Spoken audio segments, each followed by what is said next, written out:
So we're live. People can hear us. Okay, good evening.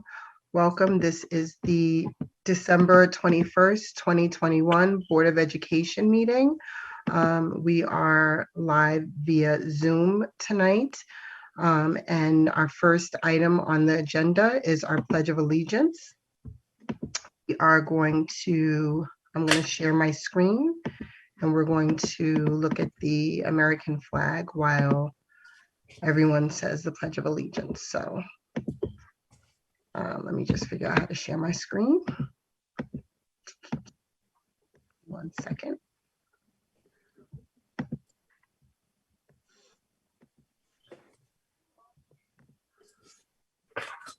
Okay. Done. Okay, I'll share it now. I don't know if everyone can see. Can everyone see the flag? Yes. Okay, great. I pledge allegiance to the flag of the United States of America and to the republic for which it stands, one nation, under God, indivisible, with liberty and justice for all. Thank you. Okay, so I'm going to stop sharing my screen and we're going to go back to the agenda. I don't know if everyone is able to pull it up online since we're not in person. The first item on the agenda is anticipated adjournment to executive session. Is there a motion? I move that we adjourn to executive session to discuss the employment history of particular persons being considered for board action this evening. I second. It's been properly moved in second. Any discussion? All those in favor? Aye. Aye. Any opposed? Motion carries. At 7:03, we're going to executive session with anticipated return about 8 p.m. Thank you. Okay, so I'm just going to put everyone in the waiting room. That does not belong in executive session, okay? All right. Tracy, I have to turn over the host rights to you. I'm going to do that now. Thank you.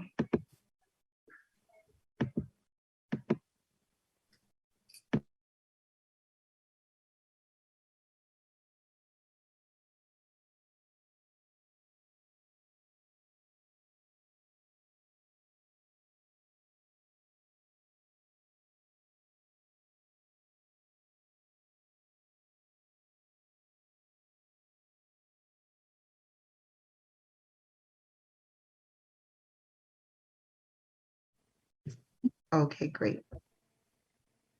We're just waiting for Ivy to get back. And then we could start our public comments. I do know that our first speaker is Samantha Ives. So Tanya, if you could let her in. And then when I'm gonna let her in now. Yeah, when Ivy gets back, I'm sure she'll be back in a minute. When she gets back, she'll start the 4-minute timer. Hi, Ivy. Can you start the 4-minute timer? We're gonna start. I don't see Ivy. I see her. You see Ivy? Mhm. We're going to start the public comments. Ivy, if you could start the timer. If you could start the timer for us. Okay. Did you make me co-host? I will right now. Thank you, Miss Ives, for waiting. I'm sorry for the delay. That's okay. 30-minute delay. We're going to start public speaking. Okay. Now, whenever Ivy's ready with the timer. Oh no. I can do it on my phone if it'll be easier. It's not allowing me to share. No worries. I'll start right now. Samantha, when you start speaking, Miss Ives, when you start speaking, I'll start the timer, okay? All right, thank you. You can go ahead and start. Hi, welcome back. Thank you for having me. My name is Samantha Ives, but I am speaking to you this evening on behalf of the Highview PTA as Highview PTA president. By way of introduction, Highview, at my last count, has an enrollment of 245 students. Our PTA has 175 members representing caregivers, staff, and some students. We provide programming. We've provided a virtual STEM Mad Science Night in collaboration with the Woodland Key Club. We produced a faculty appreciation breakfast this fall, an online book fair. And I'm happy to report that our school store outdoors on Friday mornings is going gangbusters. We're doing a whole lot of math. Students are purchasing school supplies and sensory toys from 10 cents to currently $3.50. They count their change. They learn the coins. They, I hope, learn some delayed gratification by not playing with the toys till after school. But Highview PTA does not only provide programming. Our families on the PTA have voted to award Highview Elementary a $1,500 grant to purchase items for outdoor learning. Ms. Raymond, I'll be contacting you. I'm sorry, I don't see you in front of me, but if you're here, I'll be contacting the business office and collaborating with Mr. M to make that happen and work out those details. And we also advocate for our students, which is what brings me here tonight. Our members this year have voted to focus our advocacy on after-school programming and on school nutrition, in particular, the school meals program. We recently conducted a survey of our membership in which 69% of respondents answered that their experience with school meals has not been positive. Reasons cited include overwhelmingly the amount of sugar in the breakfasts, the poor nutritional values of the lunches, including the amounts of starches and carbohydrates served. I have heard families are grateful to have the program. We did have those responses in the survey. Some families did express that their students enjoyed the food, but those families were outnumbered 2 to 1 with families whose students did not enjoy the food, come home hungry due to the flavor of the food, the portions offered, or the amount of time allotted to eat.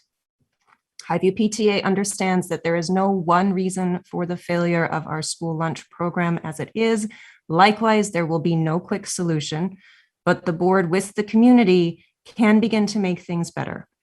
We ask that the Education and Wellness Committee take up the work of reviewing the school lunch program. We ask that the board and the administration meet with the school meal director to explore short, mid, and long-term solutions to the challenges that our food provider may be facing. And we ask that our students be fed healthy and delicious food that they need and deserve. A student who has breakfast and lunch at school 5 days a week will have 49% of their nutrition provided by the school. Right now, we are failing our children in this way, and we can do better. How am I on time? 53 seconds. With that remaining time, I would like to pivot, and as a parent, please, I'm taking off my PTA hat. I would like to ask the school, please enforce the assigned seating on the buses that's supposed to be there. We've had so many students, including mine, quarantined from the buses because they were not sitting where they were supposed to be or people were moving around. Things are chaos right now. They'll get better, but it would help a lot to enforce that. So I'd like to ask that, please. I'm sure there will be other things later, but that concludes my time tonight. And I thank you for listening on behalf of me and on behalf of the PTA. Thank you, Ms. Ives. Okay, so Tanya, if you could put Ms. Ives in the waiting room, that would be helpful. And Ivy, I believe that's our only speaker for the evening.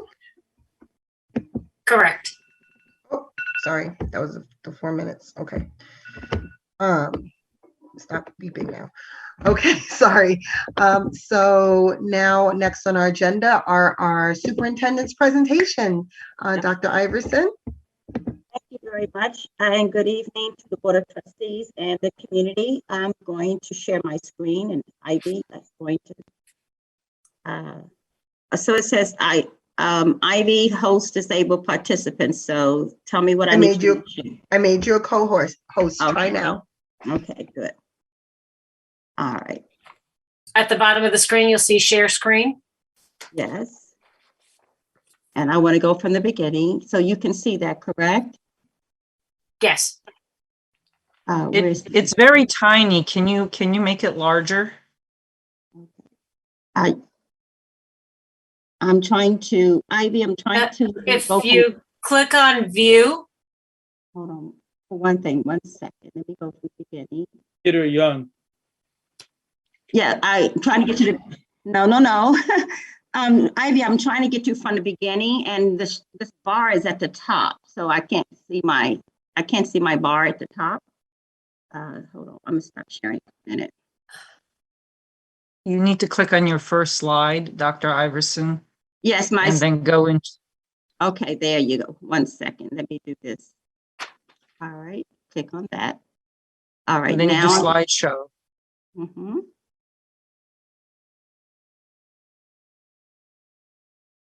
Can you see It that? looks like a screen. Yes. Well, now you have to share it. Now you Okay, have to share it. now I have to share it. Ivy, I don't see the screen to share. I don't see the share button anymore. You have Okay, here, I see it now, sorry. Okay. Right, here we go. Got it. Oh, and from beginning. Got it. Can you see that? Mhm. Okay, Yeah, it's still great. very small. I don't know why, but okay. Ivy, what can I do here? It's big on my screen. I'm not It, sure about it, yours. it looks big on mine as well. Yeah, Yeah. trustee Giles, you Okay. have to change your Tanya, screen. can you move the people to the side maybe? Right. Big Okay, on it's bigger now. I got it. Okay, I made it bigger. I made it All right, bigger. thank you. Thank you. Okay, Sorry so about that. that's okay. So again, good evening to everyone. It's my pleasure to come before you this evening and to present to you the findings of my entry plan activities and my listening and learning tour that I've been engaged in since my appointment here, July 23rd. I'm starting with this first screen here because, as you see, I titled it "You Spoke, I Listened." So tonight is sharing with you what I learned. So part of my transition here, the purpose of this plan, is there a way I can get rid of I can see everyone's face? That's okay, but you're covering up my screen from my end. Is it possible they can be hidden, Ivy? Ivy? If you go to the top right, you should see something that says view on your computer. Yeah, I don't see that at top right, no. Oh, yes, I do, okay. And then you would click on the side-by-side gallery, and that should move all the attendees to the right of your screen. Side by side gallery. So Ivy, that still kind of partially covers her actually, because I've been through this. I think you have to click on the view where you're just looking at yourself, and then you can move your little square up to the top. Oh. Well, if she wanted to see the speakers, she would have to do the gallery view. But yes, if she only wants to see herself on the side, then it would be side by side Yeah. speaker. Yeah. I just want to see the PowerPoint, Ivy, for right now. Yeah, So then it would be side by side speaker. side by side speaker. Okay, now I don't see that option. I'm sorry, I don't see that option here. So is it possible that Ivy can share the presentation and then? I would have to send it to her. Is I'm having difficulties with the screen share. That's why I couldn't share the timer. Okay. Right, so I will just, okay, I'll just go ahead. So the purpose of my entry plan, as I shared earlier, and I'm just going to really move fast through these slides because a lot of this the board has heard. But for the purpose of the community, I want to make sure I review some of this information so they know the purpose behind all of this. So again, it was part of my 100-day plan, and the purpose of that plan was to ease in my transition to the district as the new superintendent and to do these things listed here, to begin build those collaborative and trusting relationships with the Board of Trustees and community leaders, district staff. It was to ensure everyone had a voice in my transition and giving me information around what they felt was working well in the district, what they recommended, and what were some of the weaknesses or areas we needed to improve. It was for me to try to see if there were early wins I could execute, things I could fix right away that didn't require a process, that were just very quick things to do. And it was try to, again, engage stakeholders, all the people I mentioned in this work, and to engage them in a relationship with me. So now I'm going to the next screen and it's not moving. This is Ivy. Ivy. You have to be. Okay, there it is. So I'm sorry. So the outcome was going to be that after doing this experience, I was listening throughout for the themes or trends from about in 5 components of what I've described many times to the board and others are the basic compositions or components of a school system. These are the buckets of work that make up a district. And so as I was engaging in these activities, I was listening to find out where in these areas were those 3 things: recommendations, weaknesses, and areas of strengths and things we could improve. So here they are. So to quantify these areas, these 6 components, as I go through this presentation, you will see these numbers. So I'm putting it here now so you can remember. A lot of the data I collected was qualitative. And so a lot of things you hear is just a qualitative. It's not a numeric value to it. So to be able to analyze qualitative data, some kind of way you have to quantify it. So what I did is, and that's the board, you saw this during the retreat we had that Saturday. For each of these 6 components, I gave it a number. So student achievement everywhere throughout here is number 1. Organizational capacity and alignment is 2. Operations and finance will be 3. Community and public relations is 4, and so forth. So these are the 6 buckets that make up a complex school system. They are interdependent, interrelated. You cannot have one without the other. And all of these components, if they're not in any real order, although student achievement is 1, I have it as number 1, but none exist as silos. And you can't do one without the other. And all of them support student achievement. So you don't always have student achievement if these other things are not in place. So it's easy to say, we say we are concerned about kids, and we are. But a lot of what we do to assure student achievement is some of these other things that must be in place. So phase 1 of my plan was to conduct a lot of one-on-one meetings, and I used these guiding questions. I had these meetings with the Board of Trustees, and they were very general questions similar to what I just said. Give me your impression of the district, your strengths. What do you think is strong? What is weak? What could be preserved? What do you recommend? Other concerns. And this became a conversation, one where I just listened and learned, and we just engaged in building relationships, and I'm listening, and I shared my story. And so it was on whatever was on anyone's heart they could share.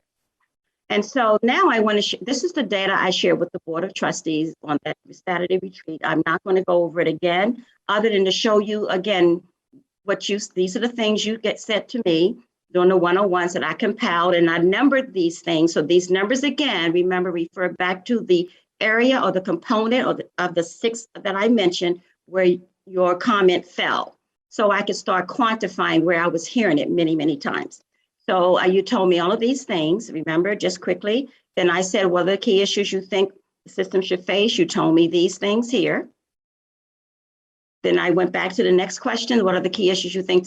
I had more there. I guess there was 2 pages of that.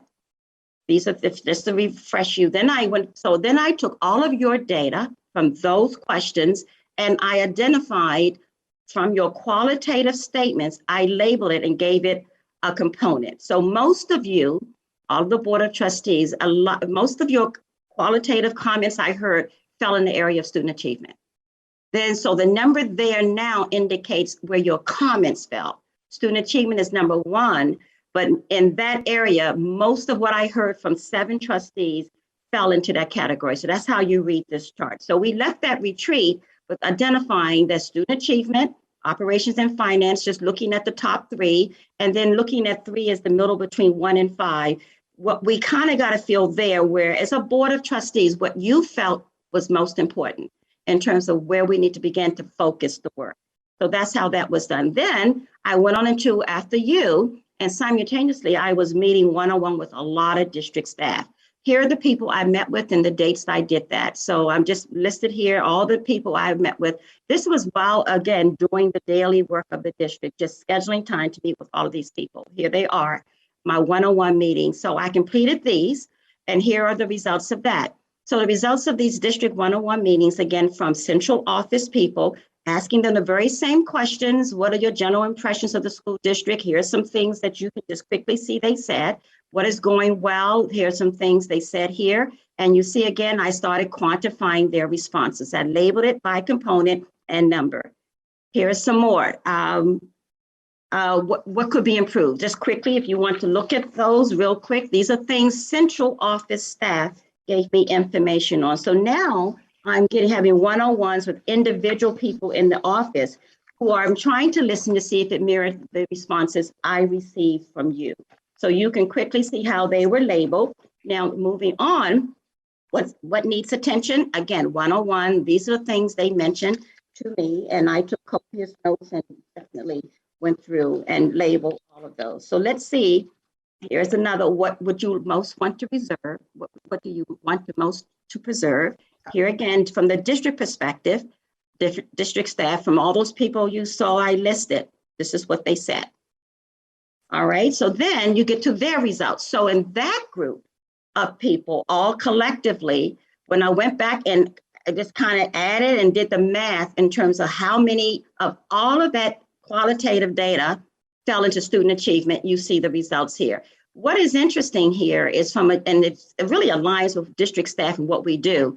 Their number one area where they would like to see more support as an area is an organizational capacity and alignment. So, because that's what they do. We are the people in central office who provide that organizational capacity to do the work that will ultimately end up resulting in student achievement. So you can see the order changing a little bit. Operations and finance, these are operational stuff that we do at the central office. So I'm not surprised, which is my point, that 3, student achievement was the top of their list because they don't touch it as much directly, but they support it. So this is the different data. So here are the 3 areas from that perspective that showed up. Moving on, then I went into my phase 2. So those were all my 101s. I went into now my groups. I knew I needed to meet with key stakeholder groups, so I called them focus voice sessions. I held one with all district and non-instructional staff. They were my first focus group. I held them on my superintendent conference days, and I did them on the 2nd of November and the 2nd of September. And there were the building administrators, all the teachers, all of the TAs, and this is not central office now, but they're still district. They function in 2 roles. So I had a session with them, took advantage of those days. So and then I, in my phase 2, also started having parent voice sessions. And here are the dates. I had all of those. Those were set up where I met with parents at a group, not individual, but groups of parents at all of these schools. And then for those 2 groups, district staff, non-instructional and instructional, and for all of the parent sessions, what they received from me weren't those various questions. We sent them a thought exchange. 1 question, because by this time I realized one question will get at all of that rather than what are the strengths or weaknesses. I just came out with 1 question. So what are some of the key strengths and weaknesses that the district should work on? And what are some opportunities that need our focus? So once I met with them, I talked a little bit, they asked me questions. At the very end of those sessions, a thought exchange was sent to them via electronically where they could record their answers. And the answers are recorded on a scale of 1 to 5. And thought exchange, what it does is shows how many answers are repeated or rise to a certain level because more people agree with what they see.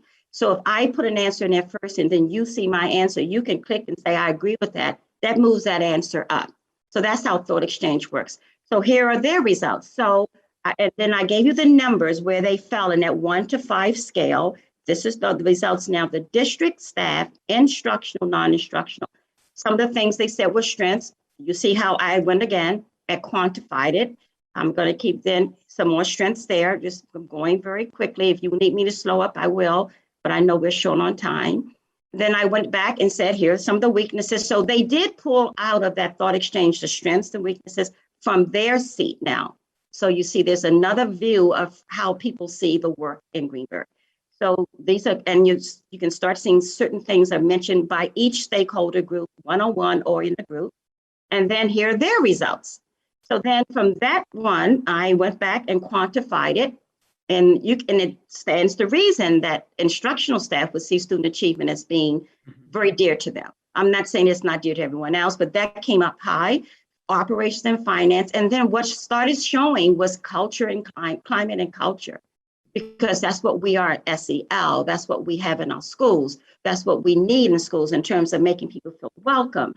So these are areas that started surfacing based on the different groups. I started seeing how that shift in focus areas just was relative to who was sitting in the seat.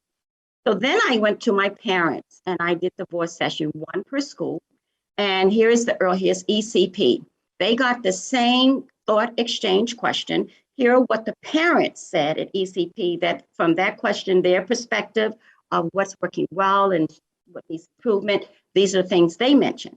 Then I went to Lee F. Jackson, and here are the things they recommended. And you can start seeing from a parent seat what's important to them. Here are the results for Highview.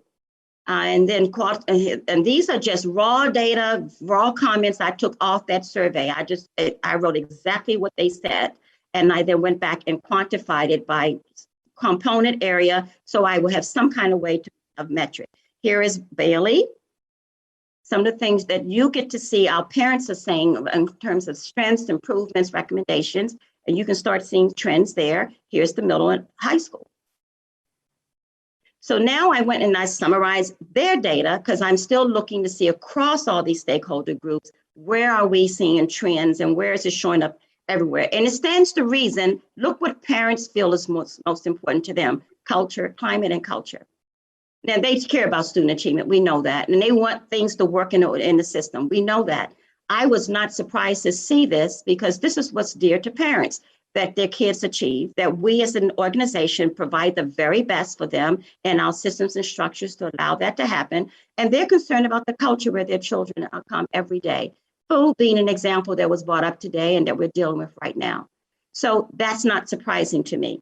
Then moving on, I started with the students. I wanted to hear from the students, and I will tell you, I only met with the high school, because ultimately that's where it all ends. That's the culminating place it all ends. So they start at ECP. By the time they're at high school, they've lived this life and lived this district that many years. They now know, not that younger kids cannot tell me that, but I only focus on a high school for that reason, because I saw those students as the ones who have experienced the district the most.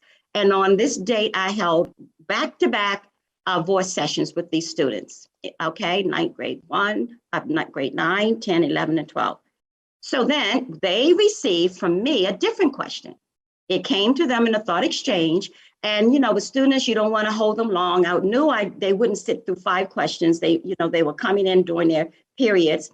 I wanted them to quickly give me some very good data. So the very first thing I wanted to know from the children, what are you proud about at the middle and high school, and why or why not? So that's the question they received at the end of my little talk with them.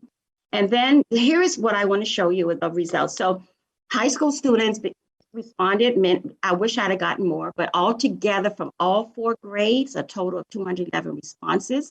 And you can see by color there, by grade, what percentage of students that was. So we got the best result. Look at the 9th graders. And it's not surprising. They're new. They're more compliant at this point. They're learning the ropes. They're not. So they participated more fully then. And look what the seniors did. The data with the seniors, some did, but it was so low, it wasn't significant. So that's why no data is there. But overall, from those 4 sessions, 211 responses. Now, this is how I broke it down. So I took that question, are you proud to be a student, blah, blah, blah. I put the grade. And now I took the responses and broke it down by number, raw data, how many per grade, and did the percentage of how many in that number said, yes, they're proud, and how many said no. And then I included those who, some said yes and no. So they couldn't count either way, but 5 students in that grade. Some said neither, to be just it's transparent data, and some had no responses. So this is the raw data to tell you from that 211, how it looks differently by grade. And so I wanted to show you that. Then I went back and I asked what I did, and you will get this in the packet. I had a section they could write comments and just give me more information. And I went through all of it, 9 through 12. It was about 30 sheets. And I just picked the ones that showed up most, because again, you're looking for, from the student seat, what do they feel or what matters to them? And here's some of the raw comments they made. I tried not to alter them. This is what I heard. So this is good for us as board trustee members, superintendent central office, to hear what the children, the students are saying they feel about the high school and about the district in general. Some more.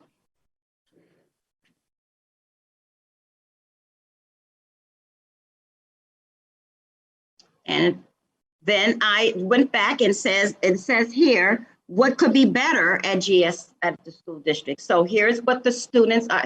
I asked them that question. Here's from their heart, they have observed from being in the district, say maybe all their lives or just coming to the high school. They said, this is what could be better. And they just listed these bullets. I wanted you to see that. And then I went back and again and started quantifying their data. So Wi-Fi, we know, we weren't surprised to hear that, but it says that validated there is a problem there because the students have seen it. Sports equipment, AP, all of these things they gave me. Then I went back and said, what could be improved? They said these things more. And so it gets, as a board of trustees, this is what we want, and a superintendent, we want to know how we can support our kids from their, this is what they said. And some very important information here, more Latino representation. That's a big one. We know our schools need to be renovated. The kids have noticed that. That's what that says. It's something as small as new basketball hoops. This is what's dear to them. This was makes their culture and climate more conducive to them being happy here. Better resources. Here's some more. What types of programs, I can't see the question, would you like to see? Here's what they said from their heart. And so raw data, dance team, pre-med for students interested in medicine, big time. That's so sports health. We talked about that. We've had conversations around that. More arts programs, a finance program, coding, very good data here. And then here's some more. What types of programs you want to see. So this helps me and us as a board of trustees when we work together and we're doing budgets to begin to look at some of these things because this shows what kids are interested in. Driver's ed. I now look at more inclusiveness of the LGBT community. That said a lot to me that we possibly have students in our school who are not feeling welcome. And that's the issue, that's something we need to address. So then I went back and I quantified their data. And you're going to see it all culminate in a chart at the very end. And so you, not surprisingly, you can see student achievement is for students, that's pretty good. Organizational capacity, but operations and finances, but culture and climate, really important to them. Parent involvement, I'm not surprised. Parents are involved, but from a student, they probably would say, no, I don't want my mom up here. But it's not surprising, these results. So then I started my, can't see that top bar there. What is, these are my completed community stakeholder focus voice sessions. Yeah, thank you. And can you read those for me too when we get to it? So I started doing now community voice sessions. So I've done this district now thoroughly. I'm now getting out into the community. So you can see the ones I completed and the dates that I did them. So all of these were scheduled on different dates that and then so when I went to those, they also got the same thought exchange question. And it was the same sort of a setup.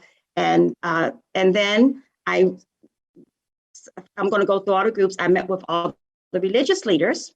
These were all the people invited. They received formal letters from me. They RSVP to Ivy. And so all of these were invited.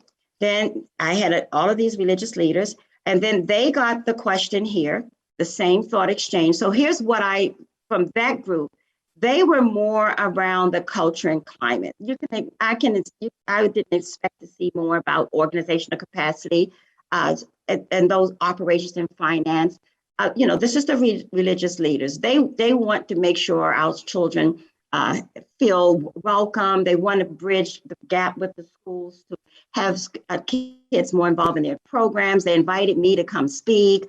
And then that whole cooperation between church and state, which we know the law no longer permits, but getting around that and just kind of having this kind of talk where I can share information with the church and the leaders that they can get to their congregation. And that's because that's where our students and their families go.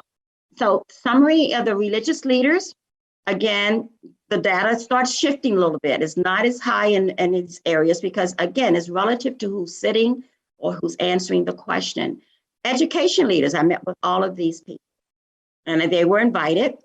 And here's what they said to me in terms of things. So it gets you and I an opportunity to see from their voice what from the outside they would like to see us what happens in the district. So just some things for you to read. I won't read them to you to keep going. Here's the data there. So the data shifts a little bit. And they just talked more about wanting more capacity to do the work, that we should be better. They want us to strengthen how we support student achievement through our systems and structures and so forth. I went to the Theodore Jackson Center and met with the commissioner, and he held one for me with the senior citizens there, and that they go there during the day, and he set this up for me, and these are the people who were in attendance there, and they got a lot of information there, the seniors, and they talked to me about all of this and what they felt are some of the things, because their children had gone through the schools. Most of them told me their story, and now their grandchildren are in the schools, and they attended the schools. So I should have started there. So they know Greenburgh. They are diehard, love Greenburgh, and they wanted me to hear what was on their heart. So here are their results there, and then here are the results of that session there. So then government officials, these are they received letters from me, all of them. I met with them. Here is what came out of that session. And from there, and what was very interesting is the first one, it would, implement a magnet program academy. I mean, they are aware of the flight of our students beyond first and second grade and going to the private schools. We just spent a lot of time talking about that. They talked about the equity lens in terms of, because they deal with that in their respective roles and how schools and districts are approaching that. And so that was important to them. And here's how their data looked. Then I met with the county commissioners, and that is just Theodore Jackson and Gerard Byrne separately without the seniors. And we had another conversation, and they gave me some more information about some of the same kinds of comments there. And here's the summary of that meeting.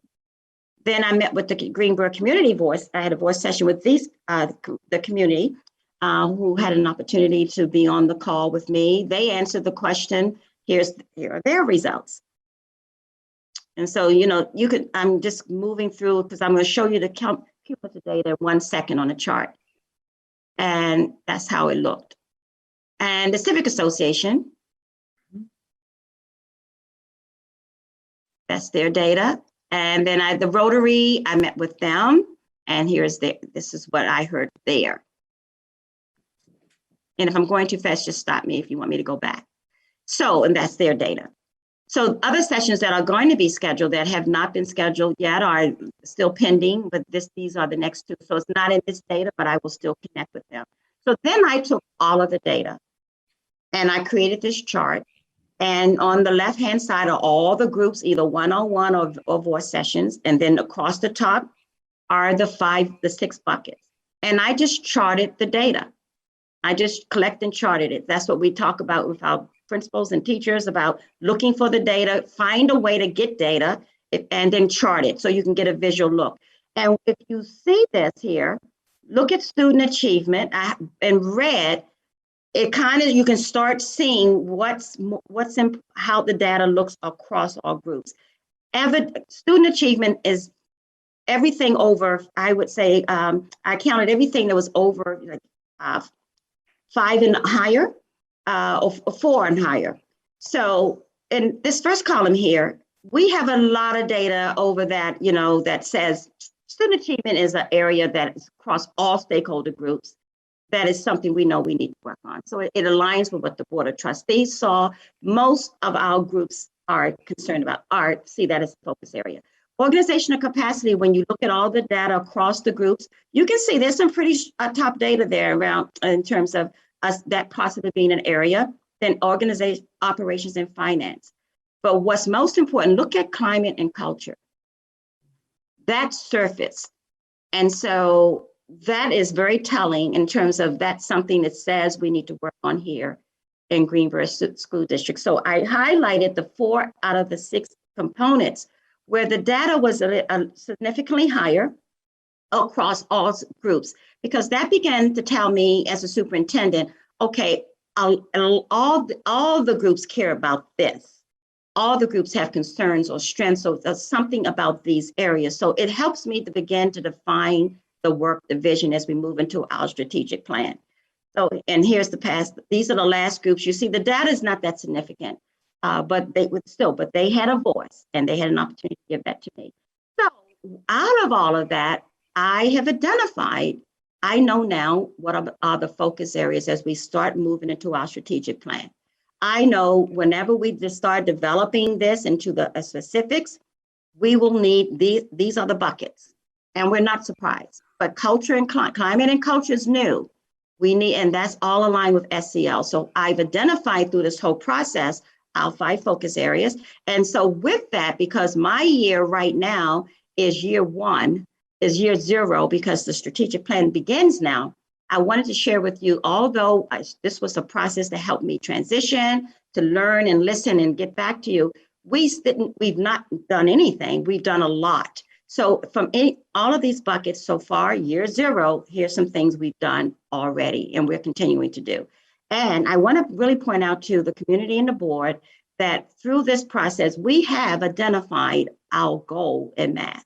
We have looked at the data in all of our assessments, and we have identified this math goal that will translate into our strategic plan in that focus area student achievement, where we will flesh it out with more specific activities. But we know from the data, we're gonna hit math. And we are expecting to make a full year growth in math each year, as it says there. I can't see the rest of it. Can you read it for me, Ivy? Because the faces are covering it. The last bullet. Yes. All students will make a full year's growth in math each year, and the percent of students at or above grade level will increase by at least 10% each year as measured by end of year iReady assessment.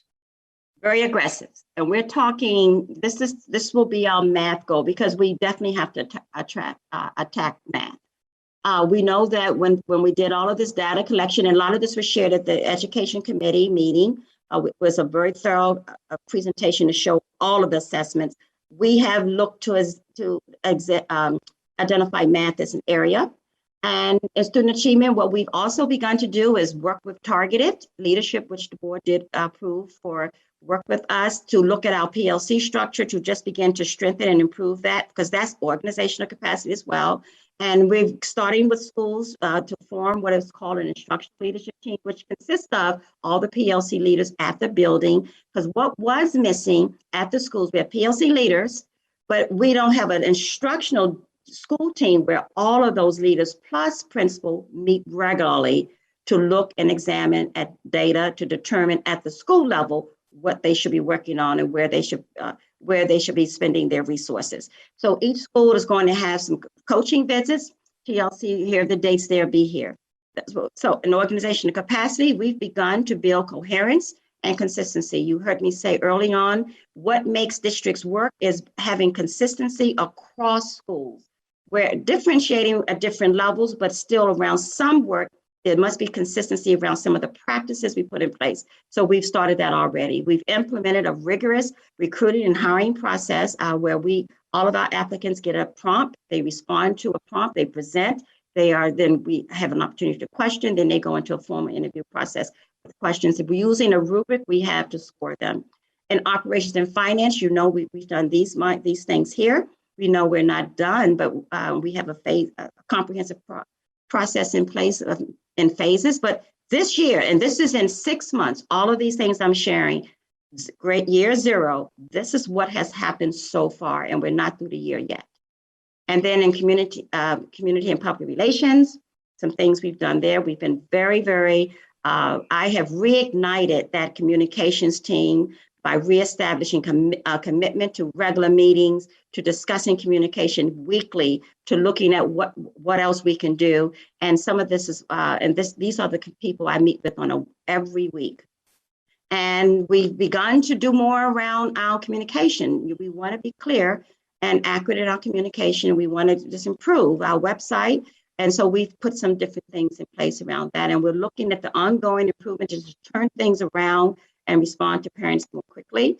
Parent involvement, some activities we were able to do this year. And climate and culture is where we're beginning. Not much has been done there other than each school does have an SEL plan in place, but Dr. Macaluso is leading this charge and more to come on that. So next steps, this is my last slide.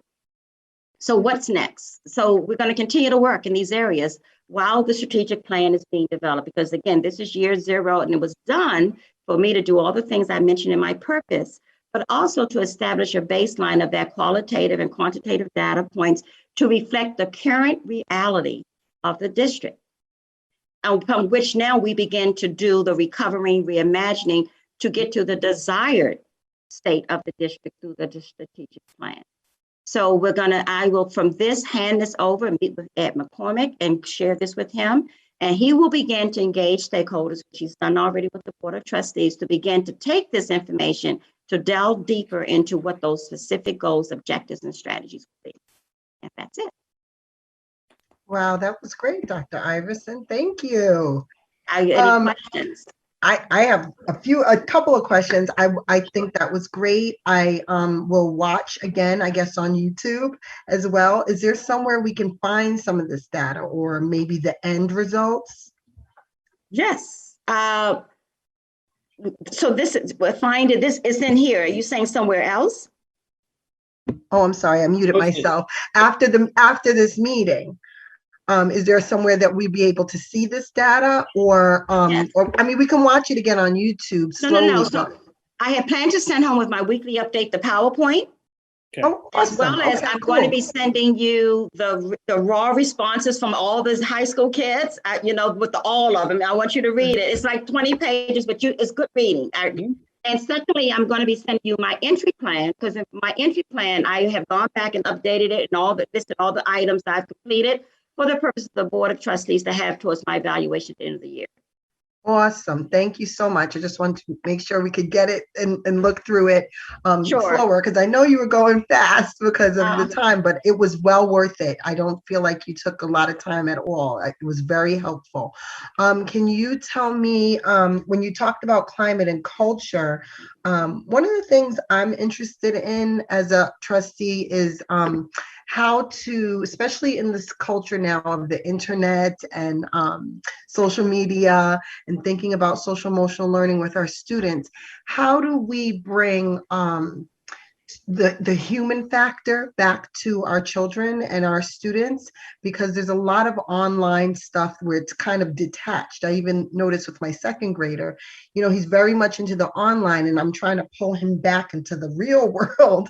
And I'm wondering, with climate and culture, and I know on the agenda tonight we have a hire for PPS, if we could kind of bridge that gap, maybe whether it's doing activities or programs that get kids back into caring about one another and that empathy and that human factor.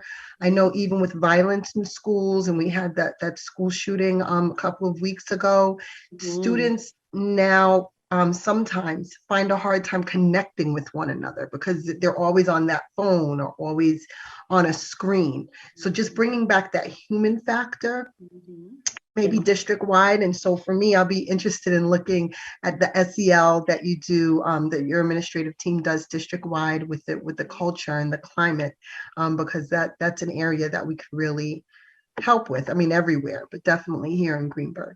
But thank you. That was a wonderful presentation. Thank you. Any other trustees? Trustee Washington? Yes, I have two questions and you can get back to me on it. When you were looking at your math goal, it was ending in the assessment of iReady, but iReady goes to 8th grade. So when we're looking at math from a district perspective, I'm also looking at the secondary, the high school, wondering what our math goal would be for them also. And then number two, when it comes to culture and climate, it goes beyond just social emotional learning. It also goes on about morale within the building, about making sure our students have joy when they walk into that building, making sure they just enjoy being back at school. So that's another component I just wanted to bring up, President Mayers, when it comes to culture and climate. But can you just speak in reference to the high school math goal? So I'll have Dr. Macaluso talk to that.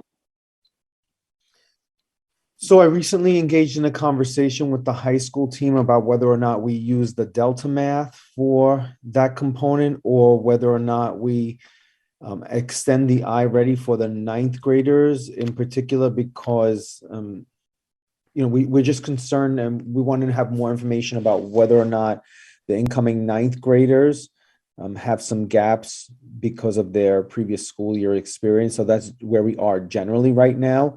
I'll be having some ongoing conversations with the vendors for both products over the break when the schools are out, to just kind of have more in-depth conversation with them about and so that we can inform ourselves on which assessment would be the best one to use for the secondary piece. And then in reference to the iReady piece, when it comes to, because you did a wonderful presentation for the Education and Wellness Committee, and I really want to thank you. I went back and I really delved a little bit deeper into that data. Our middle school component, where it literally had like zeros by some of that data. So that's another focus group that I guess we could just, as you go forward, can really look and target that unfinished learning and see how we can accelerate, not just remediate, because we want those students to go forward. So how can we really build their confidence once again in math, knowing everything that we've gone through for the past 2 years?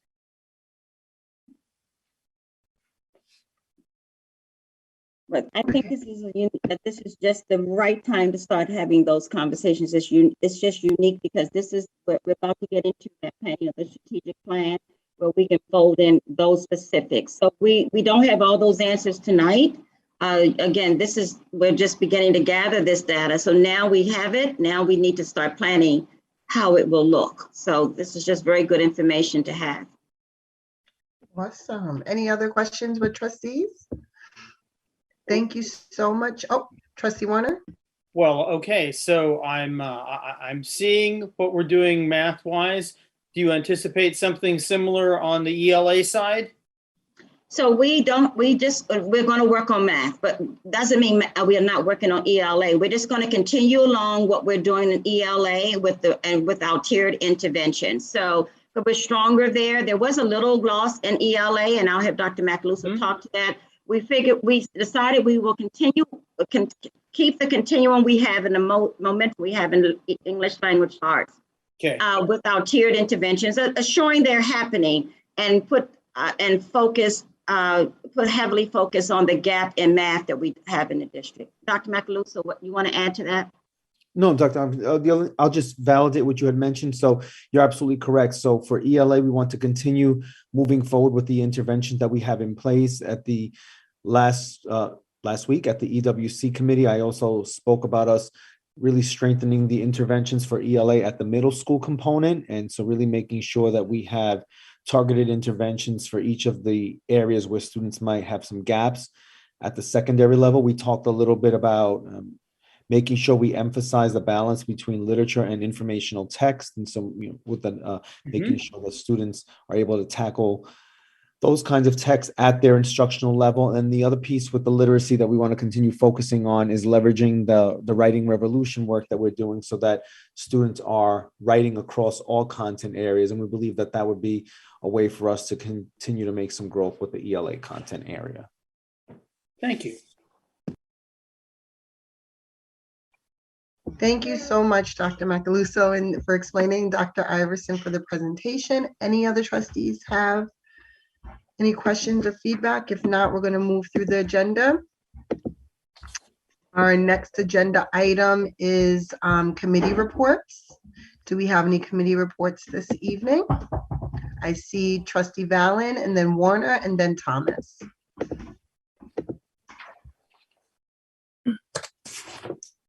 Thank you. The Governance and Policy Committee met on December 16th.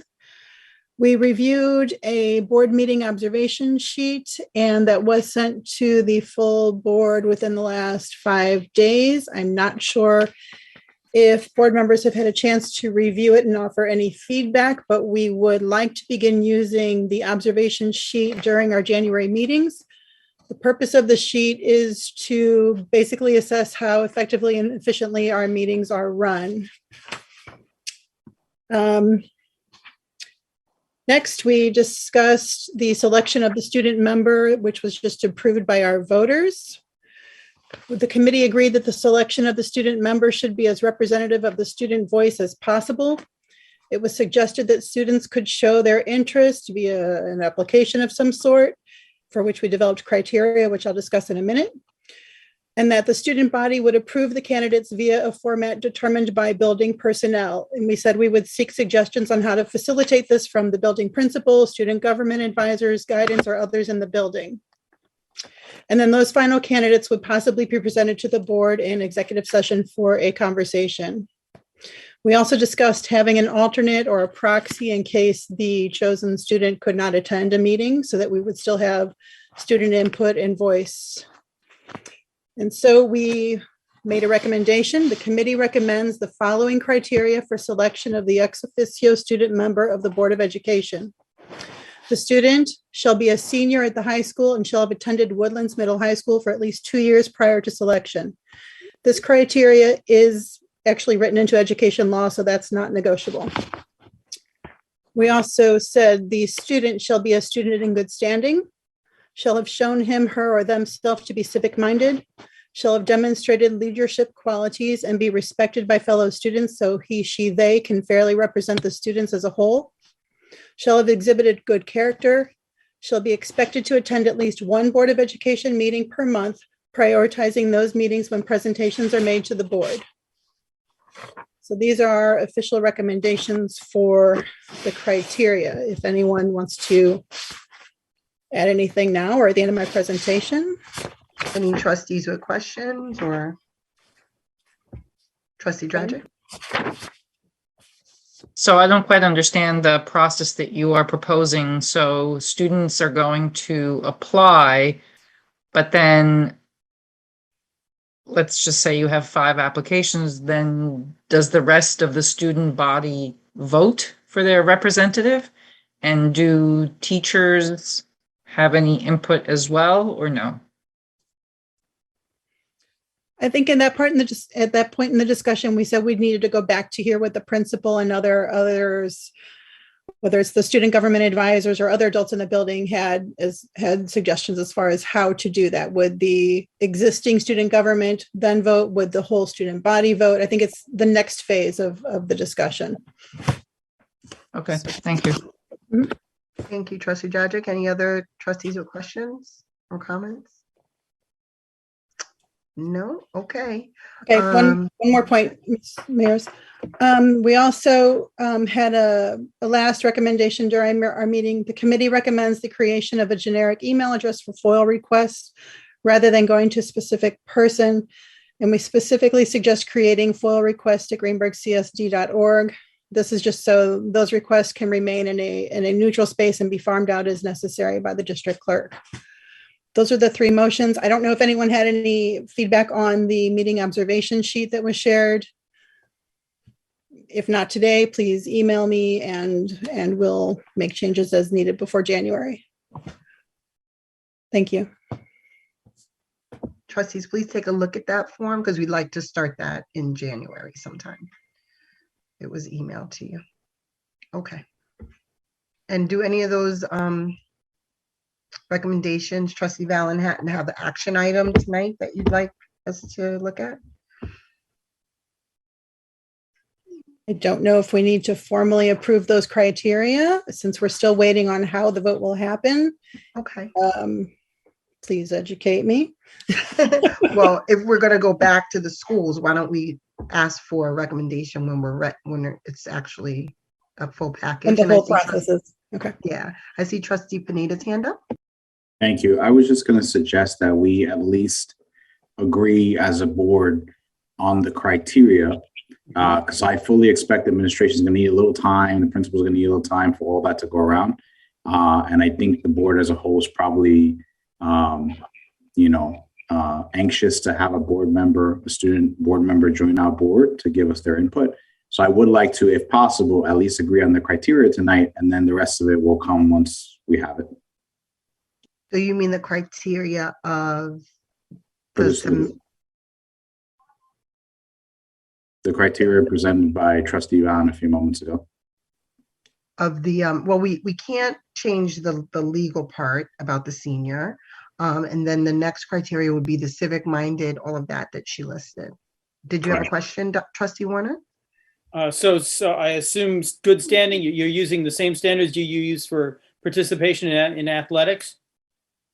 Yes, It's not just academic, it's disciplinary also. Okay, good. Civic-minded and leadership qualities. I assume people list whatever positions or opportunities for leadership they've had. Then you are going to come back with, well, good character.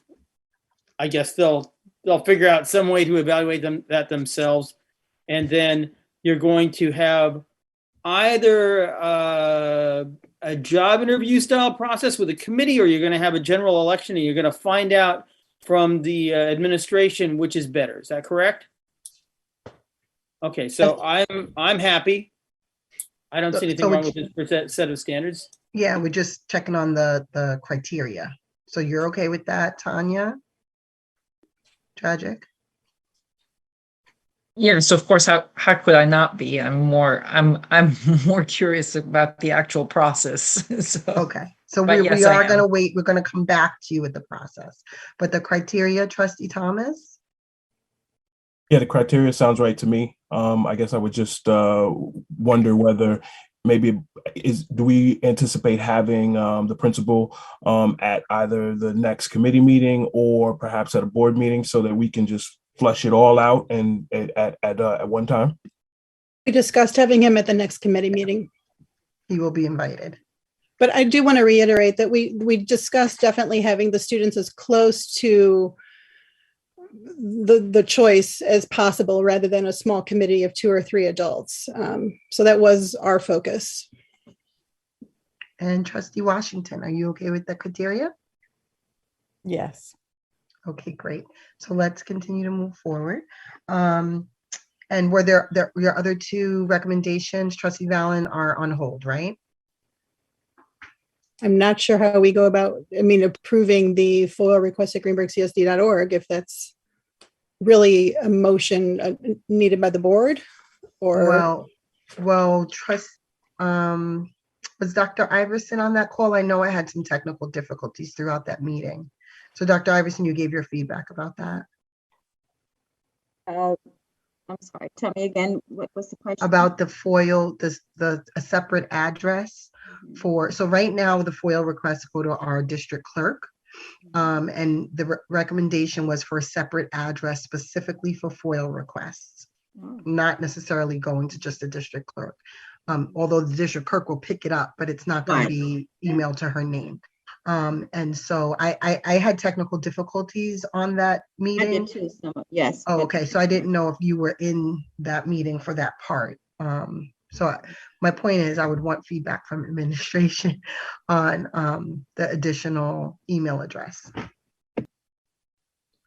I was late, I think, to that meeting. So would you want us to get back to you? Or are you looking for feedback tonight?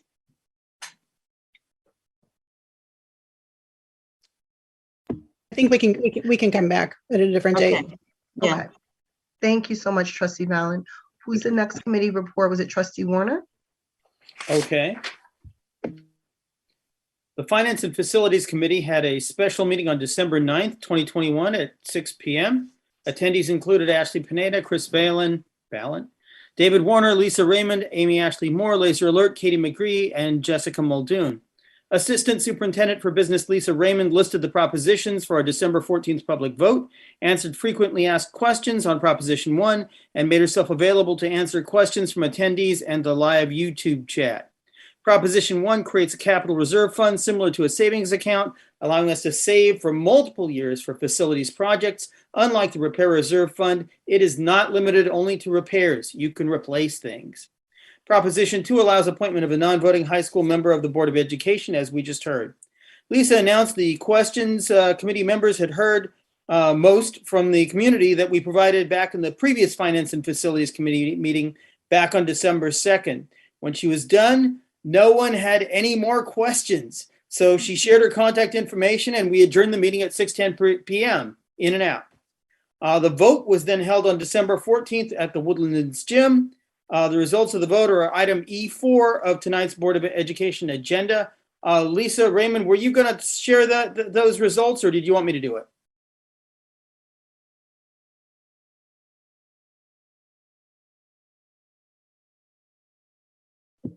think maybe Ms. Raymond I stepped think away maybe for a Lisa moment. is dropped back. Okay, so Proposition 1, 316 yes, 119 no, passed. Proposition 2, 337 yes, 96 no, passed. The next meeting of the Finance and Facilities Committee is January 6th, 2022 at 6:30 p.m. on Zoom. Pre-registration link will be provided on the online calendar and on the district website, and we'll send it out to our members as well. Happy holidays, everybody. Thanks. Thank you so much, Trustee Warner. Trustee Thomas, you have the CEC committee report? Yes, so we met. Sorry, I was on mute. Okay. Hi. And hold on, I can hardly hear you. Okay, go ahead. Okay, so I asked if you wanted to announce that the propositions passed. Yes, thank you. Thank you. The proposition 1 and 2 passed. Thank you to the public. We're now on the right path. We are going to include that in our budget process and in the capital projects process and in the district-wide safety plan. It's all kind of interconnected.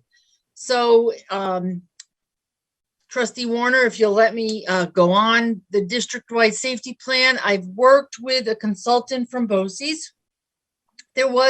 We've always had a consultant from BOCES.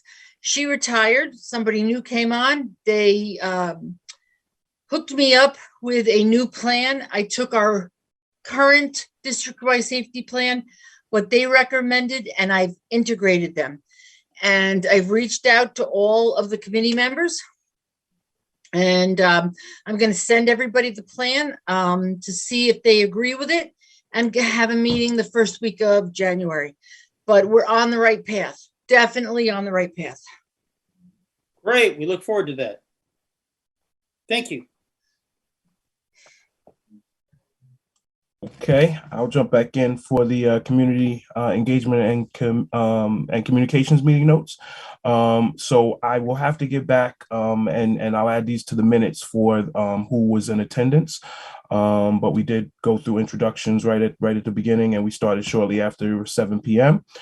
We adopted our meeting minutes from our 11/22 meeting. And we also decided that we were going to cancel our 12/22 meeting and our 1/22 meeting, and we were instead going to meet just a single time on January the 8th, which is a Saturday. And that's just to give some opportunity for some of the community who might not be able to make evening meetings to be able to join in and share in the Community Engagement Committee. After that, we moved on to our committee charges updates, which we updated the community that Dr. Iverson had, in fact, improved those charges. And then we had that reflected in the web topic. We invited Mr. Ed McCormick to discuss the district strategic plan, just to give a really quick overview on what that process is. It's going to be 4 different process, 4 different phases that we go over next year, which is the community engagement focus, which he's going to be starting very early next year. After that, there'll be a planning committee pulled together, followed by the implementation of the actual plan, along with an evaluation, which will kick off with us in the 2022-2023 school year. We talked about the importance of making sure that we involved our non-English speakers in this process, and the potential for having a Latino community liaison. So if there's anybody interested in potentially being said liaison, please do reach out to myself at jamal@greenbergcsd.org. And we had some people really making sure that we focused on this time having the implementation of whatever metrics and they wind up getting measured in the plan. And as you can tell by Dr. Iverson's presentation today, she's on the measurement process, so that's going to be good. We went over our stakeholder and business community outreach plan and ideas for improved district communication. We received some suggestions around making sure that each civic association has access to all of the information that's coming out of our meetings, as well as the calendar, and hopefully getting them to start to put in their various different periodicals information from the school district. There was a suggestion about book recommendations for young people being added into our newsletter. We discussed working with the business community potentially on scholarships and mentorships for students. There was a discussion that we're going to follow up on around Civic Plus, and better utilizing that to better engage with all community stakeholders. There was a lot of discussion around identity and creating a central identity for the overall school district. I believe that much of that will come out in the upcoming plan as well. We talked about working with STEM focused companies. Regeneron. We hope to be able to engage with these guys in the not too distant future. I shared that Earn Your Leisure will be doing a sneaker giveaway to our seniors, to our junior varsity and varsity boys and girls teams. I believe that will be happening in January, and that they'll be getting Dr. Iverson everything that she needs in order to make that work. What else? And then there was some discussion around cellular service issues in the district and some of the things that we might be able to do about that. After that, David Warner, he explained the various different propositions to the community, and obviously it worked because everything that we were looking for did go ahead and pass. There was an update on the Build Back Better plan that is not looking so good right now, but if it does happen, perhaps we will be moving towards being able to have our universal pre-K include 3-year-olds. And then we ended the meeting shortly after 9 p.m. If anybody has any questions. Okay, Sure. any questions from trustees or Yes. comments? Yes, Lisa Raymond and Trustee Allen and Trustee Thank Dredger. you. Thank you, Trustee Mears. Trustee Thomas, I just want to let you know, we got a grant from Texaco. So not only Regeneron, but you might want to reach out to Texaco again if they'll give us another STEM grant. And as far as vending machines are concerned, I got a email recently this week from and I'm sorry, I don't remember the young man's. I have it in an email. Man that graduated last year that helped us with the vending machines. They want to give us a $1,500, I believe it's $1,500 grant to help the athletic students with their uniforms, sneakers, etc. So you might want to reach out to him also. Okay. Wow, that's awesome. I'm happy to hear that. Trustee Valen?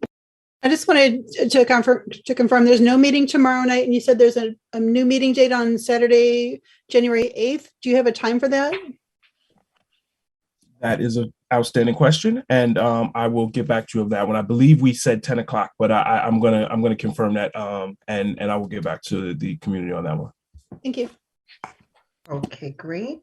And was there a third question, Trustee Dredger? Yeah. I had the same question that Chris did because I was not able to attend that CEC meeting. So yeah, it was the time. Okay. Yeah, I thought it was 11, but I'm not sure. Okay, wonderful. So we're going to move on now. There's no more committee reports, correct? Okay, I'm going to move forward in the agenda. The next item is Board President's Report.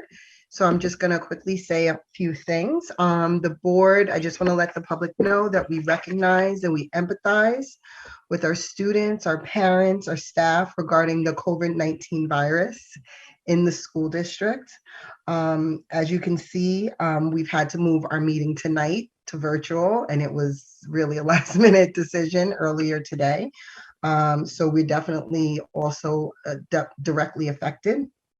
Please know that every decision that is made is thoroughly thought out and all options are considered. And the board fully supports our superintendent as she connects with the Department of Health and her area superintendents when making decisions regarding our students. We wish everyone and district-wide a safe and healthy and happy holiday recess that's coming up. Definitely a happy new year. A break is very much needed. After all of us have been through this situation with COVID, it's exhausting for individuals as well as the district. So please get some rest to regroup for the new year.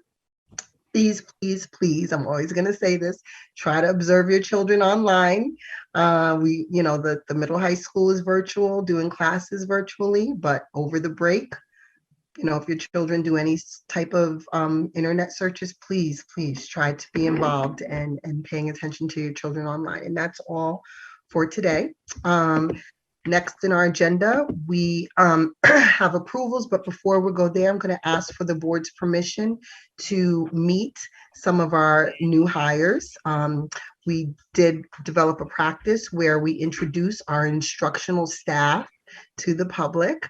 And what we do is when we hire instructional staff in 1 month, the month of November, we're going to introduce those instructional staff at the regular meeting in December. So today we do have at least 2 of our instructional staff members that were hired in December. I'm going to let them into the meeting now. Excuse me. I'm so sorry. We actually have only 1 left, and probably because the meeting went so long. I'm sorry, Mr. Dorr, I'm going to put you back into the waiting room. We do have Miss Annette M. And I'm going to ask Dr. Macaluso to let me, hi, thank you so much for waiting so long. Dr. Macaluso to introduce Miss Annette. I think her last name you told me was a little bit different on the. Hello. Okay, sorry. So please introduce it. I'll turn it over to you. Hi, so I thought this evening I'd like to introduce you to Annette Angelillo. She's been hired as the district-wide psychologist. She started about a month ago, and she's been assisting right now currently at the ECP with some of the meetings that we have going on there, as well as she's been meeting with me and with the soon-to-be director of PPS to talk a little bit about SEL and things that we can do in the district in that area. So with that, I'll turn it over to Ms. Angelillo so she can tell you a little bit about herself and you can ask her some questions. Hi, my name's Annette Angelillo, like Dr. Macaluso said. I actually did a leave replacement for Greenberg at the high school last year, so I'm very happy to be back. I've been working on social emotional learning, doing chairing meetings as the CPSE chair. So working with the little guys.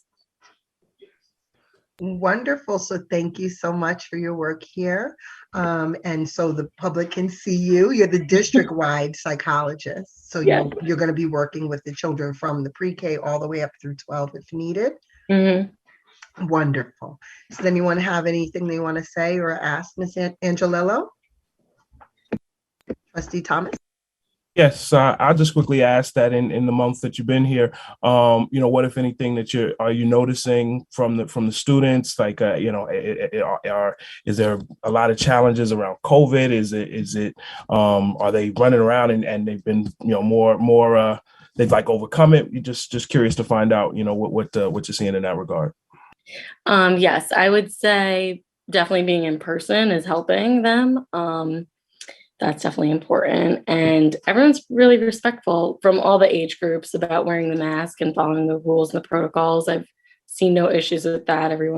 All the students have been really great. I would definitely say like the social emotional piece is important, especially after the 1.5 years, going on 2 years that they've been through. So I'm looking forward to diving into that work.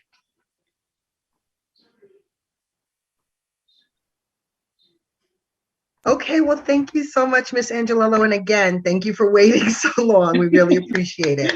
No problem. And welcome. Thank you.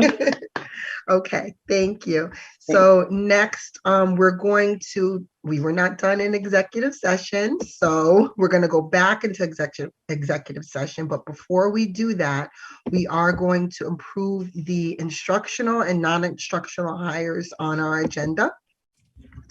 There have been some slight changes. We are going to be tabling number C1 on our agenda. We're going to be tabling number C9 on our agenda. And we're going to be polling for the vote. I think I'm using the right term, Carol. Correct me if I'm wrong. Is it a polling of a vote for number C7? Is polling? Are you the talking about correct term? D9? Were you talking about D9 for that second item? Nine. Oh, what did I say? I'm so sorry. Okay, let's go back. We're going to table items C as in Charlie 1 and D as in dog 9. And then we're going to be polling the board on D as in dog 7, correct? Yes. Okay. And what about D11? D11, thank you, David, so much. I overlooked that. D11 is going to be completely tabled. Or actually removed because it's specifically for January, so. Okay, we'll move forward. All right, can I get a motion to approve personnel items C, non-instructional, 2 through 16? So moved. Second. It's been properly moved in second. Any discussion? Hearing none, all those in favor? Aye. Aye. Any opposed? Any abstentions? Motion carries. And can I get a motion for instructional personnel items D with exception of item D7 and D9 and D11? So moved. Second. Second. It's been properly moved in second. All those in favor? Aye. Aye. Aye. All those, any opposed? Any abstentions? Motion carries. And now we're going to go back. Can I get a motion to approve personnel instructional items D7? So moved. Second.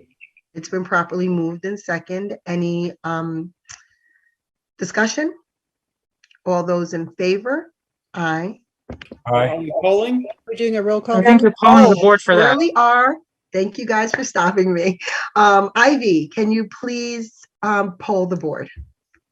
On the motion to approve item D7, Mr. Pineda, Yes. Dr. Drogic, Yes. Mr. Thomas, Yes. Ms. Fallon, Yes. Ms. Washington, No. Mr. Warner, Yes.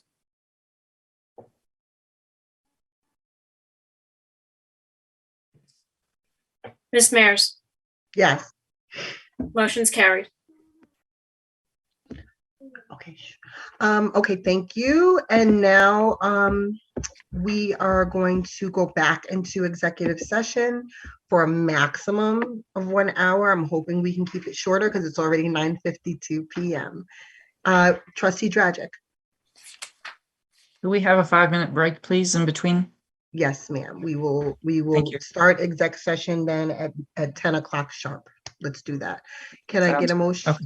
I move into executive session to discuss the employment history of particular persons being considered for the board action this evening. I second. It's been properly moved in second. Any discussion? All those in favor? Aye. Aye. Any opposed?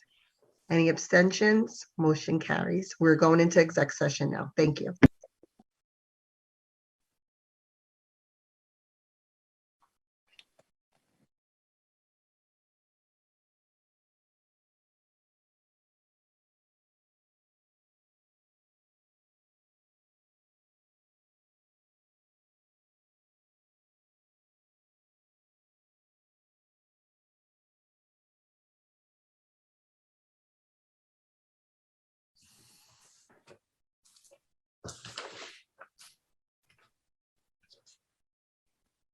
I hear you, but I couldn't get, I'm sorry, the tabs. I need like 2 computers to do this Zoom meetings. It's insane. Okay, so we're back from executive session. Thank you, everyone. It's 11:22 p.m. Ivy, you're there. Great. We're gonna go back. You, but I couldn't get, I'm sorry, the tabs. I need like 2 computers. Oh, you know, does someone have You too, okay, so we're back from executive session. Thank you. I don't know if can everyone hear me or they hear somebody's YouTube? I don't know. They just cut it off. Okay, great. That wasn't mine. I don't know who that was. Okay, so let me go back to the agenda, please. We left off after approvals for instructional and non-instructional staff, but before we go to section E, board action, you may notice we have an additional person here in our meeting. That's Nick Giarusso. And earlier this evening, we voted to appoint him as the new position of the Director of Pupil Personnel Services. It was agenda item D8, and Mr. Giarusso is here to meet everyone. So thank you, Mr. Giarusso. We'll wave. Do you want to say hello and let everyone know who you are, where you're coming from? Shirley, I'd love that. So good evening, everyone. My name is Nick Giarusso. Just wanted to say thank you to Dr. Iverson, Dr. Macaluso, and all of the board trustees for their time this evening. And I've been in the role of school psychologist at Woodlands Middle High School for the past 9 years. And I'm extremely excited about the opportunity to continue serving the community as the director of PPS. I look forward to collaborating with all of the district stakeholders in this new position. My door is always open, so please reach out with any question or item, big or small. And I just wanted to close by wishing everyone a safe and healthy end to the 2021 year and a happy holiday break. Thank you. Thank you so much, Mr. Congratulations. Giarusso. Happy holidays. Congratulations. That's good, Chris. We should do that. And I see Ashley's hands clapping. Thank you so much. And thank you for waiting so long as well. Through 2 executive sessions you've been here. I appreciate it. Okay, let me go back to the agenda, everyone. Next, we have E, board action items. Can I get a motion to approve board action items? Hold on, I'm sorry. I got thrown off this schedule. I need 2 computers to do this. I move that we approve the board action items presented to the board for approval this evening. Thank you. Is there a second? Great. It's been properly moved in second. Is there any discussion? Hearing none. All those in favor? Aye. Any opposed? Any abstentions? Motion carried. Now let's move to section F, finance. I move that we approve the finance items presented to the board for approval this evening. Second. Wonderful. It's been moved in second. Is there any discussion? Yes. Item F4. There is a set of budget code transfers, and the second table down, there are a bunch of question marks in the bottom 2 entries. And I don't know if they're questions that got resolved and somebody left the question marks there, or if they're questions that didn't get resolved. So take a page through and take a look at that. I guess this is a Lisa question. There's a $32,000 in one item and $7,000 in another. It moves to health services, LFG nurses salary, and in the from columns, there are just these sets of question marks. Thank you, David. Ms. Raymond? Is it anything? Oh, sure. So any of the budget transfers is because of COVID. We are paying our nurses overtime to do contact tracing, and they're staying after, they're working weekends. It's incredible what our nurses are doing for us. So that's what that's all about. Okay, and then the question marks in the table are not supposed to be there anymore? Yeah, probably not. Nope. Okay, good. That's it. Okay, great. It's been properly moved in second. Is there any, oh, now my video won't start. Okay, is all those in favor? Aye. Aye. Any opposed? Any abstentions? Okay, the motion carries. And now we're going to move on to section G, business. I move that we approve the business items presented to the board for approval this evening. Second. It's been properly moved in second. Are there any discussions? Hearing none. All those in favor? Aye. Aye. Aye. Any opposed? Any abstentions? Motion carries. We're going to move on to H, which is our pupil personnel services. I move that we approve the pupil personnel services items presented to the board for approval this evening. Second. Wonderful. It's been properly moved and second. Is there any discussion? Hearing none. All those in favor? Aye. Aye. Any opposed? Any abstentions? Motion carries. We're on to our last closing items. We have I1, which is new business. Is there anyone with any new business to bring up? Looks like you guys are silent. Oh, Trustee Dragic? So I think we want to repeat the message about the Chromebooks. And the fact that, I'm sorry, Chris, you were the one who said that there was a particular email Sure. address that people, sorry, go ahead. Just 2 points that I was thinking of for over the holidays. If in the case that anyone has issues with their Chromebooks, I just wanted to remind people of the email address team@greenburgcsd.org. That's team@GREENBURGHCSD.org. That's if you have an issue with your Chromebook that needs to be looked at.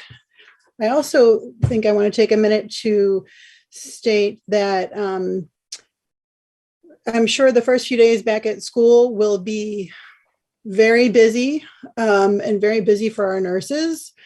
So I think it'd be helpful if anyone knew that they were not going to be sending their child to the first day or two of school, whenever that may be, that they email their school nurse. So that may or may not cut down on some of the phone calls that will go out that first day. I believe the school nurse email address can be found under the building level on the website. If I'm wrong, I apologize in advance. And if in doubt, email your principal, just so they have a heads up that your child may be out sick that first day. And I apologize for stepping on any toes with this, but I'm just trying to cut down on I'm sure there'll be a lot of communications those first few days. So team@greenburgcsd.org, and email your school nurse if you will not be, if you're out sick those first few days of school. Happy holidays, Happy New Year. That's a helpful idea. Thank you, Trustee Valen. Trustee Warner? I've gotten some community feedback from people asking whether or not there's a possibility that we'll continue with remote instruction after the holiday recess is over. Do we have any indication at this point? Thank you for bringing that up, Trustee Warner. No, we don't. It is in discussion, but I talked to even Dr. Coles today, and the governor, as well as the CDC and the New York State Department, have not even implied any guidance. They're saying keep the schools open. What will be the determiner if we don't? It's got to be only right now based on your limited staff. And so if we over the break, I mean, we may end up having some of that, but right now, that's the only caveat we can use. If we cannot open because we don't have adequate staff, we can continue with remote and/or add other schools. But I asked that question specifically today, and he said the districts that are doing that, because I said their districts have already put it out there. He said to me, and they're probably going to be reprimanded. Okay, so because or they're going to have some consequence from New York State, because he said that's it, unless they're closed for staffing reasons, there's no other reason you should be going remote. That's why we're cleared for the high school, because I did have to go on the State Department website and complete the closing application where I indicated the reason, and it met the qualifications for the high school. Okay, so you're going to have to do some poll of your staff. It's a wait and see, because I would like to make that decision. And so I ran it by him, and he said, you know, we just don't have a directive where you can do that just yet. Not that, unless your buildings are not staffed. You just can't make the blanket decision not to do it, even though we do anticipate a spread. You have to wait and see.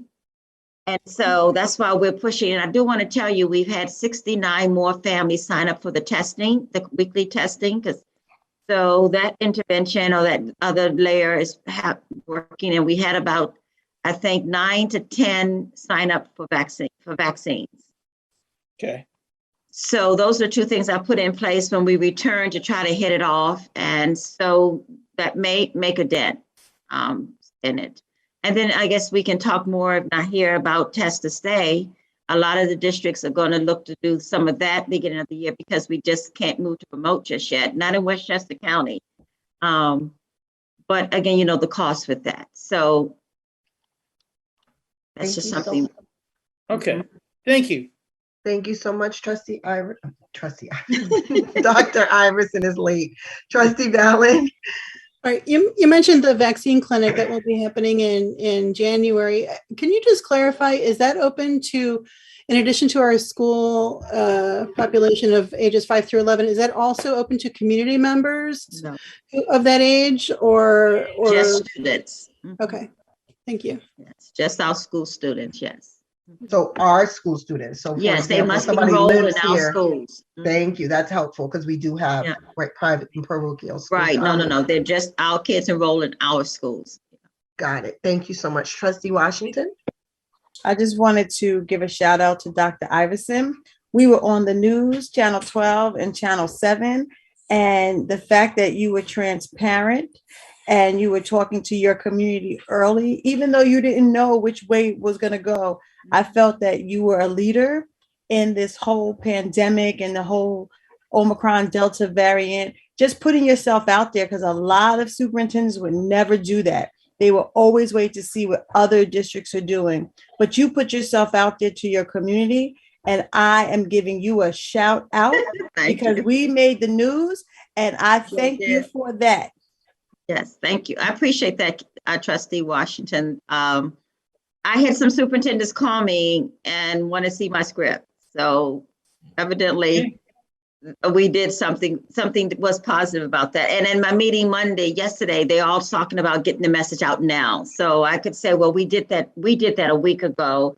My message tomorrow will be more about that though. Kind of still letting them know the if word, but right now there is no decision on that. So we're hoping the testing and the vaccines will help with because can you believe in one day we had 69 families sign up for the weekly testing, new families. So they see the importance of heading this off. So something's working, just the messaging. Mm-hmm. Thank you so much, Dr. Iverson. I actually wonder if maybe, I'm sorry, I was just going to piggyback on that. And I know we've talked about this several times. If maybe during the holidays, you would consider sending an email encouraging people to keep signing up for the testing, because I think it'll be probably the most important thing for the kids coming back to be able to really determine very quickly who's positive and who isn't. So that's right. So we did today, the consent form went out, and then we put out another, what is it called? A school messenger that went to the emails and to the text messages. So we're inundating. Don't forget, parents, that you get the opportunity to still sign up. So I think our population of parents are signing up for this. And I was very pleased to hear that number today. It says that, okay, we're going to get more tested. So that's what we want. So that's working. And you won't have to stand in line for 3 hours. That's right. And it's free. And it's free. And it's free. Yeah, right. And it's free. You don't have to do anything. We give it to you. This is still being paid by Merriman. So they'll let us as many as we need. They will provide the tests.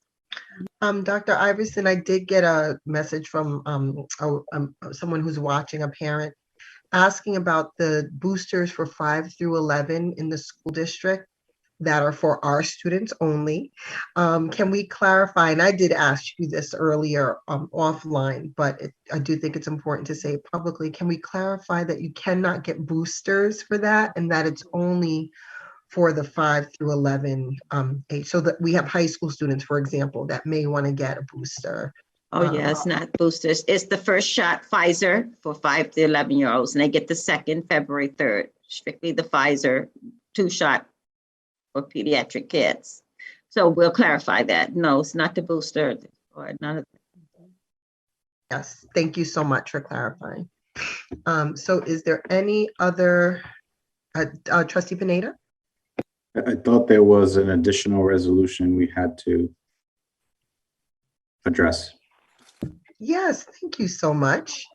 Nobody told me? Okay, thank you, Trustee Pineda. Madam President, do we Yes. want to let the Director of Pupil Personnel go? He's still here in the meeting. Absolutely, do you? He looks like he's having a good Not time. fair to him already. He's not rushing off. Trustee Warner, and then I gotta go get a copy of that. No, resolution. go ahead. Go ahead, do your resolution. Okay. Well, let him go first. All right, everyone, I'll sign off here. Thanks so much All again. right, thank you. Bye-bye, Good night. Get thank some you. rest. Thanks again. I'm gonna read the resolution from my email direct, okay? So, whereas the district, along with Greenberg Middle School, incorrectly sued as Greenberg Junior High, have been served in a lawsuit captioned Robert Stillman versus Westchester Putnam County, Inc. et al. In Westchester Supreme Court pursuant to the New York State Child Victims Act, and whereas the Westchester Putnam Council, Inc., Boy Scouts of America, BSA, and Washington Urban Council are also defendants in such lawsuit, and whereas the BSA has filed for bankruptcy protection related to the claims in such lawsuit, resulting in all related claims proceeding through the U.S. Bankruptcy Court, and whereas a plan of reorganization under Chapter 11 of the Bankruptcy Code has been proposed, which provides for several options regarding the resolution of all claims against chartered organizations, and whereas the Greenberg Central School District and the entity identified as Greenberg Junior High School have been designated as chartered organizations in the aforementioned bankruptcy matter, and whereas the current deadline to vote on the plan is December 18th, 2021. 28. Excuse me, December 28th, 2021, thank you. And whereas the current deadline to select an option under such plan is January 7th, 2022, and now, therefore, it be resolved that the Board of Education hereby votes not to approve the proposed plan, and be it further resolved that the Board of Education hereby selects option 3 or opt-out as set forth in the proposed plan, and be it further resolved that the Board of Education hereby authorizes Jasmine Schlesinger LLP to take any and all necessary and appropriate action on behalf of the Board of Education, including preparing and submitting the voting ballot and opt-out form in the above referenced bankruptcy matter. Can I get a motion? So moved. Second. Ivy's hand is up. Yes, and it's been properly moved and seconded, and Ivy's hand is up. Yes, Ivy? I just wanted to point out that I did confirm with the attorney, the first whereas clause should have stated Woodlands Middle High School as opposed to Greenberg Middle School. Do I need to read? I'm going to reread that one statement. So it should say Woodlands Middle High School. Yes. Okay, we're going to read just the first whereas. Whereas the district, along with the Greenberg Middle High School, incorrectly sued as Greenberg Junior High School. Woodlands. No. Woodlands Middle High School. Whereas the district, along with Woodlands Middle High School, incorrectly sued as Greenberg Junior High School, have been served in a lawsuit captioned Robert Stillman versus Westchester Putnam Council, Inc. et al. In Westchester Supreme Court pursuant to the New York State Child Victims Act. Please reflect that correction in the minutes for me, Ivy. Thank you so much. Okay, it's been properly moved in second. Is there any more discussion? Hearing none, all those in favor? Aye. Aye. Any opposed? Any abstentions? Abstain. Abstention noted. Motion carried. Thank you. Are there any other new business items? Hearing none. Only other item is adjournment. So can I move get a that we adjourn the motion? meeting. Second. It's been properly Second. moved in second. Any discussion? Hearing none. All those in favor? Aye. Any opposed? Happy holidays, Any everybody. abstentions? Happy Happy holidays. holidays. Good Everybody. night. Merry Christmas. Happy 11:42 holidays. p.m. Good night. Good night. Get Happy some New rest. Year. Christmas, happy Stay holidays. safe and stay healthy.